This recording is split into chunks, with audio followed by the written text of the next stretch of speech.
Hi, we are here with C.Andrew Nelson. And where are we at this time? We are at Stockton Con. What's happening at Stockton Con? We're here at the Stockton Con at the Stockton Arena. Unfortunately, we were followed by a banana.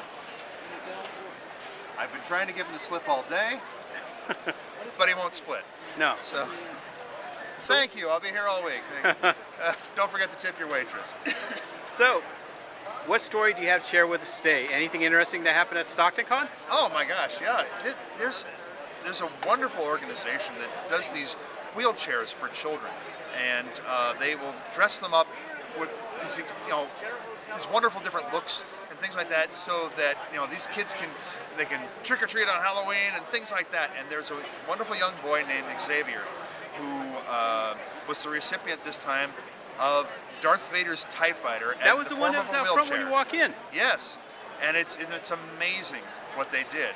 And I was able to be there when they presented it to him, and he was just completely overwhelmed. Wonderful little kid, and now he's got like the best wheelchair in the galaxy. Yes. Yeah. It's like winning a Pikachu car from Nintendo. Yeah, it's amazing though. He's got those wonderful controls in there, and it's like very heartwarming, to be able to see that happen and to see him just light up like that. When I came in, I thought it was a prop that they had people sit in to take photos behind. Yeah, I know it's that good, but it's his new wheelchair. And it's really functional too. It is functional, completely functional, and it's got all kinds of sounds, and it's got this great cockpit and everything like that. And then Mom and Dad have to make room in the garage for his TIE Fighter. I know, Dad has to put the car in the driveway so that he can park the TIE Fighter can sit there. That's right. So any other interesting stories? Let's see, what else is going on? It's been busy here. It's been fun. We've been having a lot of great people, lots of great cosplay. I'm getting to chat with so many interesting people that something it's always wonderful when you find out that something you did in your career has affected people's lives, and it's like this. And I was able to run into people who said, you worked on the Jedi Knight game at LucasArts, and that's like my favorite game, and I love the characters in that, and I can't believe that I'm getting to talk to you. And it's like, that's wonderful to be able to do that, to know that the work that you do entertains so many people, touches their lives. Like your rock there. Like that. Like my rock. That's a good example when you told me earlier about that. Yeah, I have this rock.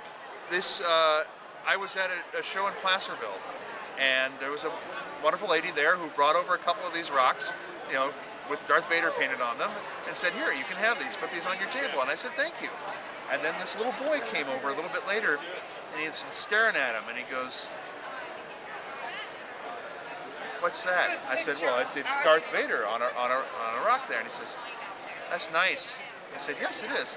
He goes, "Can I have one?" And I said, "Sure, you can have one, of course."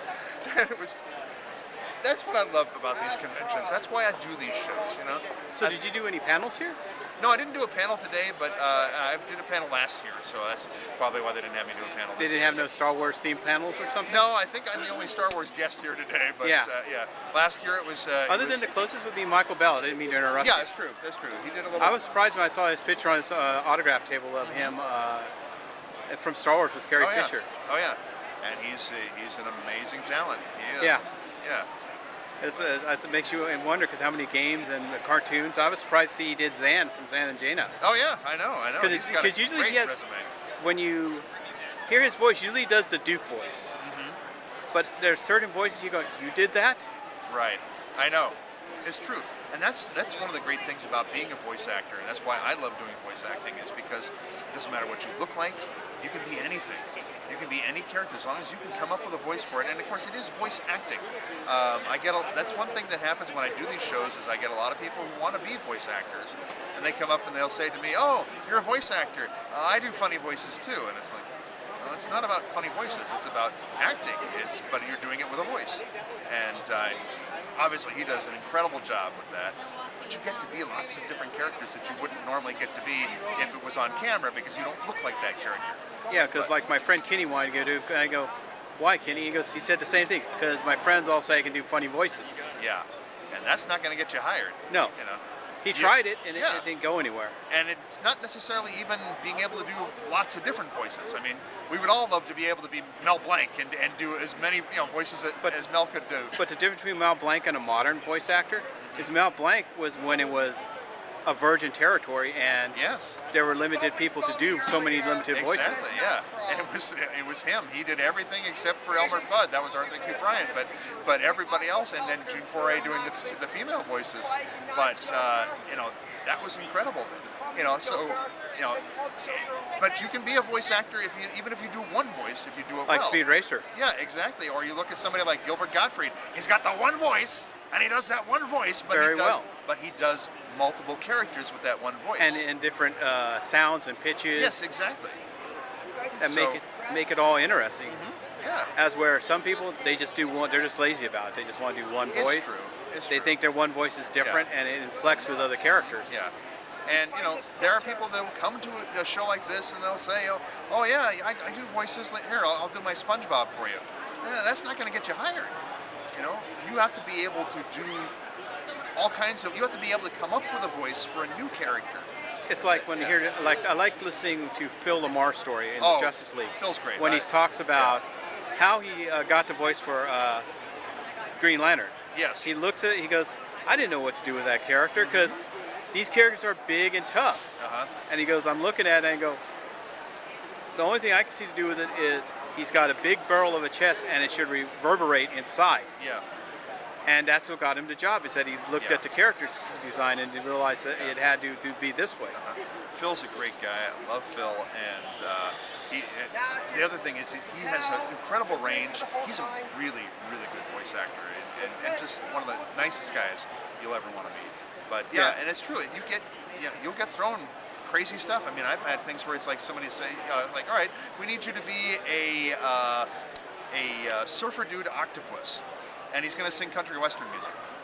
It's like, okay, but then you're going to have to wrap your head around, okay, all right, I'm going to be a surfer dude, but I'm doing country western, so I've got to have it sound like country western, but I still have to sound like a surfer dude. Oh wait, I'm an octopus too. And how do you sell that? And you have to come up with something. Yeah. Yeah. It's kind of like when you hear stories about Frank Weller, who's known Oh, yeah. not as a voice actor, but as a special, he can make the voices for all the animals. Right. Not only did he do some of the famous characters like Megatron, Yes. he also did all the animals like Uni in Dungeons and Dragons. Frank Welker's done everything. I mean, it's just Yes. amazing what he's done. Because they go, when we need a sound effect, we'd go to him. And Yeah. he'd look at that animal and go, this is what it should sound like. Yep. Yes. So, and that's the thing. And the one thing I like about voice acting and voice actors is that when it comes to like on-camera stuff, there can be a little bit of rivalry. There can be some I won't say cutthroat action, but it can get a little dicey sometimes between people who are on camera. But voice actors, they support each other. And it's like they recommend each other for jobs and things like that. Because their job deals with the guy next to him. It's like wrestling. Yeah. You know, if you don't look good unless your heel sells you well. And your heel Exactly. doesn't look good unless your hero sells them well. And if the guys at the table commentating don't sell the heel right. Right. And That's a good analogy. That is a very good analogy. Yeah. So. also going back This to is why I like being on this guy's channel. Okay, he has the best questions. Keep watching. Subscribe. Okay. but you know, it's just one of those things. Like also going back to voice acting too, is when you hear how Scooby-Doo's voice was created. Oh yeah.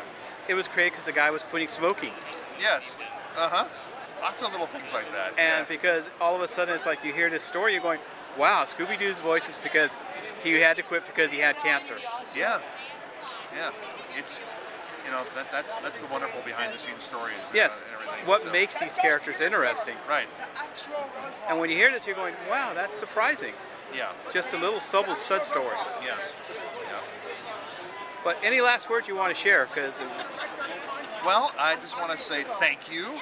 You're welcome. Because I enjoy this. I want to say to everybody, if you want to see me in person at one of these conventions, you can go to CAndrewNelson.com and go to the events page, and all the upcoming events that I'm doing, my convention appearances, lectures, things like that, they're all going to be there on the events page. well, thank you. All right.